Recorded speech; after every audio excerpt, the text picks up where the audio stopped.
President Trump's stupid strategyless strategy with Iran began when he unilaterally pulled America out of the multilateral Joint Comprehensive Plan of Action, which Trump called the Iran deal because he's an idiot. Trump calling the Joint Comprehensive Plan of Action the Iran deal caused all of us to call it the Iran deal because Trump's idiocy is collectively dumbing us all down.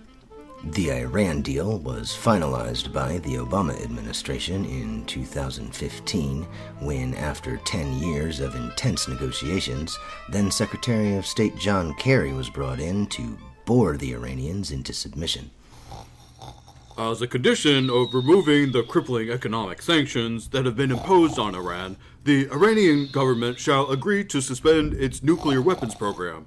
Inspectors must be allowed access to Iranian facilities to verify Iranian compliance, and in the event that inspections demonstrate non-compliance on the part of the Iranian government, mechanisms shall be in place that immediately reimpose said sanctions onto the Iranian economy.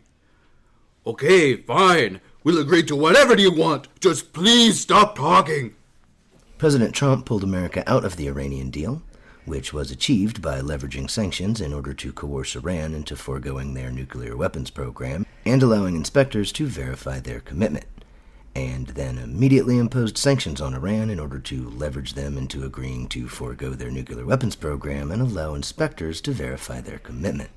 As always, our Trump impersonator is still a woman because we hear he still hates that. The Iran deal is the worst deal in the history of deals because Obama. I am ripping up the stupid Iran deal, which stupidly used sanctions to get Iran to agree to not produce nuclear weapons. And I'm going to negotiate the best deal in the history of deals because I negotiate the best deals. My deal is a super smart, stable genius deal because I'm going to use sanctions to get Iran to agree to not produce nuclear weapons. Nobody is better at negotiating deals that have already been negotiated but I destroyed so I can negotiate the same deal than Trump. Not only did pulling out of the Iran deal destroy America's international credibility by making the United States the bad faith actors in a treaty with Iran, but our sudden inability to monitor Iran's nuclear weapons capabilities caused us to freak out about not being able to monitor Iran's nuclear weapons capabilities. My God, we have no way of monitoring Iran's capabilities. Thanks, Obama. Can you imagine what havoc Iran could wreak on the world if they gained access to nuclear weapons? To be clear, I can imagine what havoc a nuclear-armed Iran could wreak on the world. To be clear, that's why I signed the Iran deal. Oh my God, Obama just called it the Iran deal. Trump's idiocy is so strong he dumbed down Obama. Another predictable consequence of vacating the Iran deal that President Trump somehow failed to predict was Iranian posturing growing more aggressive in the region, as evidenced by a recent Iranian missile strike on a Saudi Arabian oil field. Who could have possibly predicted that would happen? To be clear, everybody could have predicted that would happen. U.S.-Iranian tensions spiked in June when the American surveillance drone was shot down in Iranian airspace, which caused both sides to engage in heated rhetoric condemning the aggression of the other side. The hyper-aggressive, warlike rhetoric surrounding the drone incident was especially weird, considering how reasonable both sides' behavior actually was.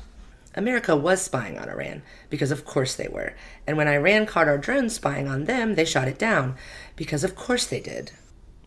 But for some reason, both sides decided to feign being apoplectic over the other side's supposed aggression. I can't believe you are spying on us, even though we've been fierce adversaries for 40 years. This hurts my feelings. I can't believe you shot down our drone just because we were spying on you. This hurts my feelings. I hate hurt feelings.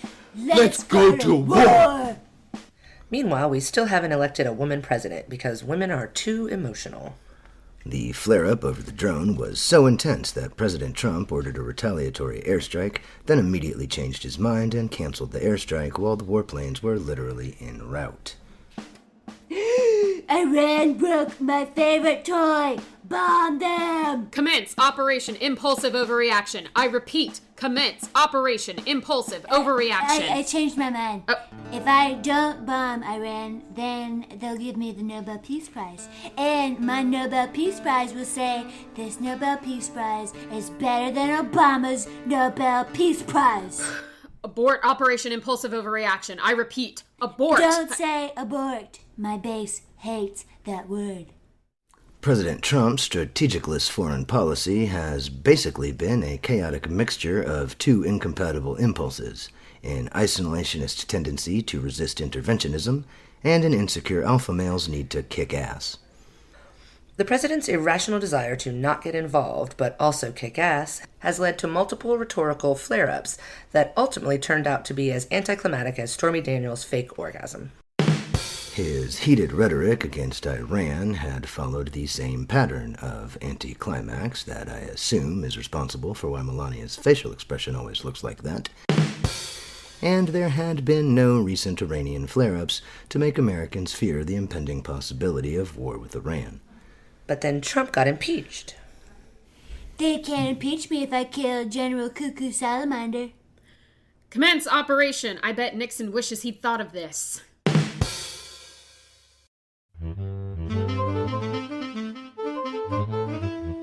War! Ooh! What is it good for? Absolutely everything!